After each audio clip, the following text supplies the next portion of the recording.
Hi, my name is Chelsea Daley, and I'm going to be speaking on raising your hand and changing the world, building confidence in girls and women. When I was 7 years old, I had one goal in life, and that was to help people. I can remember the first issue that I cared the most about, and that was helping the environment. At the time, I lived on a river that was being filled with toxic chemicals. I can remember the kids no longer coming out to play, and me and my brother finding that there was dead sea life all over the beach. I remember thinking then that someone had to do something about it. And at 7 years old, that someone had to be me. So like any 7-year-old would, I broke out my crayons and I wrote a letter to the president about it. I remember writing in the letter that although I wasn't the expert on the situation and although I didn't know everything I needed to know about marine life, my opinion mattered, and that mattered to me. So, after writing to the president, I decided to use my voice. I used my voice anywhere where it was accepted. My Girl Scout troop, my parents, my teachers. I spoke up to anyone who would listen. I cared so much about this issue that I was willing to put forth my experiences and tell my story in any environment that would accept it. Later on in life, I found that something had changed. Although I was more confident and I had built up a wide range of issues and experiences that I was passionate about, I wasn't as willing to speak up. And when I did, I second-guessed myself. This isn't uncommon. As a matter of fact, Harvard Business Review actually studied the patterns of women and men in the workplace and found that women were less likely to present their ideas than men. And even in elementary schools, boys were more likely to raise their hand. So this is an issue that ranges from elementary school to the workplace. I even found in my own research that when asking for the solution to this issue of confidence in women and girls, that my male colleagues were more likely to respond with a solution than my female colleagues, who have been directly impacted by it. So, how do we build a solution? We have to start asking some questions. The first question being, why is it that women have to relearn to be confident where it comes naturally for men? And also, how do we build environments that build confidence in women and girls from preschool to the workplace? The solution starts with having a conversation about gender equality and how we frame that as a women's issue in society today when it actually impacts all genders. It's important that we realize that as we're all impacted by gender equality, we can all have a part in the solution. And that's what I'm asking you to do today. So what is the solution? Building environments where women and girls feel not only confident enough to speak up, but feel empowered to do so. And so how do we do that? I'm going to talk about 3 main ways that we can do this. The first being starting with ourselves and how we view ourselves as women. The second being how we view other women and girls in our lives. And the third being how we can build up communities.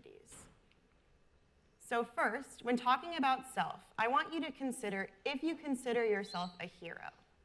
So behind me you see women with wands and capes and shields and all kinds of magic and mythical tools. And of course it's hyperbolic, but when we think of strength and bravery, these are the characteristics we want when we're advocating for an issue we care about. So, do you consider yourself strong or brave? And do you consider yourself strong and brave enough to talk on the issue? This is something that is an issue when it comes to confidence building. We don't think we're strong enough or brave enough or the smartest in the room, when in reality, we present a unique perspective and an opportunity to change the world with that perspective. And that's our greatest tool in advocacy. And it is more magic than a magic wand could ever give us. It's important to consider that everyone that you've ever looked up to and all of your heroes in real life have started just where you are today, sitting in the exact seat with the same passion that you're starting with. So, what does that mean for you exactly?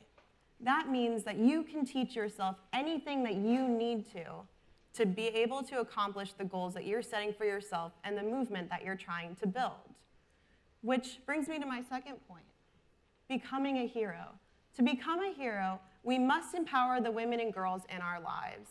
And it's important to discover how we can do that. And the first step to doing that is by telling women that they're good at something.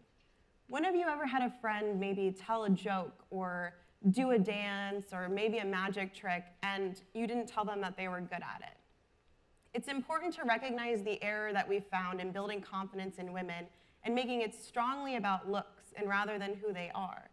We've done a huge disservice to women with this. We've got to start teaching girls that attainable characteristics like being strong, being funny, being kinder, these are all things we can strive towards, and they're things that girls already are. Girls are likable, electable, kind.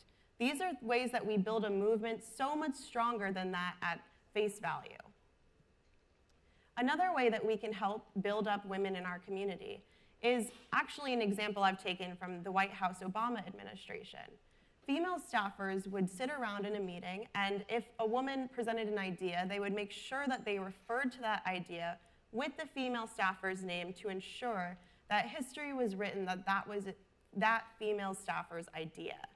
It's important that if you've never had your idea stolen before, that you understand that this is something easy that we can all do, and it's something that could literally rewrite history.